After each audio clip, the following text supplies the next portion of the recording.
Hello everyone, welcome back to Guide to Everything. In this video, I'll show you on how you can recover old Heyday account. So basically, first things first, when you go ahead and download the game, you will then be taken to this page. Just click on the three lines beside your screen.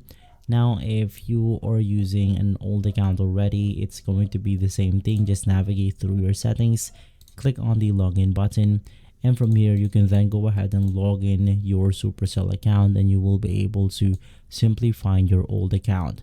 If you forgot your password, you can just navigate through the help and support button, and from there you can just go ahead and simply click on the blue button right here for the chat option. Click on leave us a message, and then you want to explain that you want to go ahead and simply want your old account back. So just click on the account access and Supercell ID, recover my account, and then you want to go ahead and start the conversation or process to go ahead and get your old account. Just answer some few questions and you should be good to go.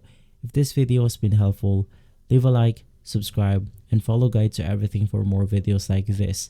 Thanks for watching.